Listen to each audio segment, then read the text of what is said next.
একটি ডিম দিয়ে এবং চিনির ক্যারামেল দিয়ে খুব সুন্দর একটা ডিমের পুডিংয়ের রেসিপি নিয়ে চলে আসলাম।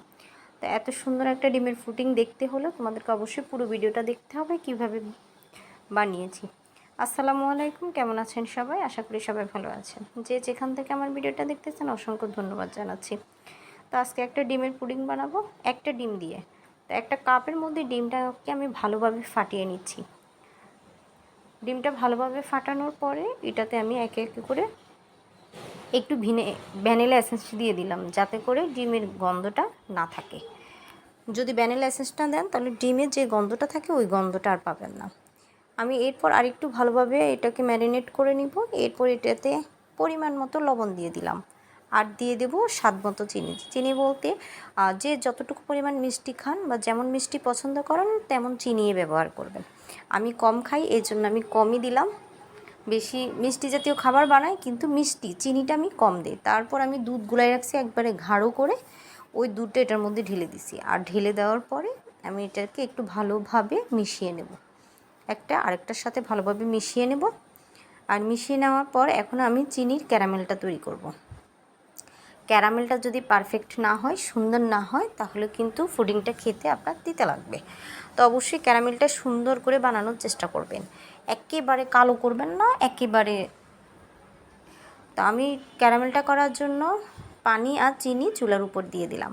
আর পানি আর চিনি দেওয়ার পরে দেখেন কত সুন্দর একটা কালার আসছে। আর এটাকে আমি আর একটু জাল করব একটা লালচে ভাব আসার জন্য। তা আমার ক্যারামেলটা হয়ে গেছে, এখন আমি একটা বাটিতে এটা ঢেলে নেব। দেখেন ঢেলে নেওয়ার পর কালারটা এরকম আসছে। আমি 1 থেকে 2 মিনিট অপেক্ষা করব এটা শুকিয়ে যাওয়ার জন্য। আর এটা যখন একটু টেনে যাবে তখন এটার মধ্যে আমি মিশ্রণটা ছাঁকুনি দিয়ে ছেঁকে দেব। ছাঁকুনি দিয়ে ছেঁকে দিলে কি হবে, আপনার যে লাফসগুলো থাকে ওইগুলো হচ্ছে ছাঁকুনিতে থেকে যাবে, আর পরিষ্কারটা হচ্ছে দেখেন কি বের হয়েছে। এটা আমরা কি করব, ফেলে দেব। আর এখন আমি একটা পাতিলের মধ্যে গরম পানির মধ্যে ভাপের মধ্যে পুডিংটাকে বসিয়ে দেব। তো পুডিংটা হতে আমার বেশি সময় লাগবে না, 15 থেকে 20 মিনিট। এর মধ্যেই কিন্তু আমার পুডিংটা হয়ে যাবে। আর পুডিংটা হয়ে যাওয়ার পর আমি চেক করে নিব একটা টুথপিকের সাহায্যে যে আমার পুডিংটা হয়েছে কিনা। দেখেন আমি চেক করে নিলাম, আমার পুডিংটা পারফেক্ট। এখন আমি একটু ঠান্ডার জন্য রেখে দেব।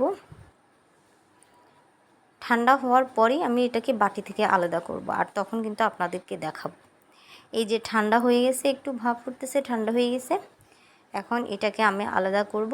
তো অবশ্যই দেখেন আমার ডিমের পুডিংটা কেমন হয়েছে, খুব সুন্দর হয়েছে। ক্যারামেলের কালারটা দেখেন, অনেক সুন্দর একটা কালার আসছে, অনেক মজা ছিল, দেখেই লোভনীয় লাগতেছে, খুব ভালো লাগতেছে। তো বাসায় একটি ডিম দিয়েই আর হচ্ছে আপনি দুধের গুঁড়া তো থাকেই, খুব সহজেই কিন্তু ডিমের পুডিংটা বানিয়ে ফেলতে পারবেন।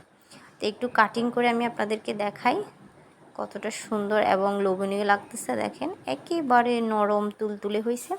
আর একটু কাটিং করে দেখিয়ে দিই, আমি এভাবেই কাটিং করি, আমার কাছে কাটিংটা খুবই ভালো লাগে। তো ভিডিওটা কেমন লাগছে অবশ্যই কিন্তু কমেন্ট করে জানাতে ভুলবেন না।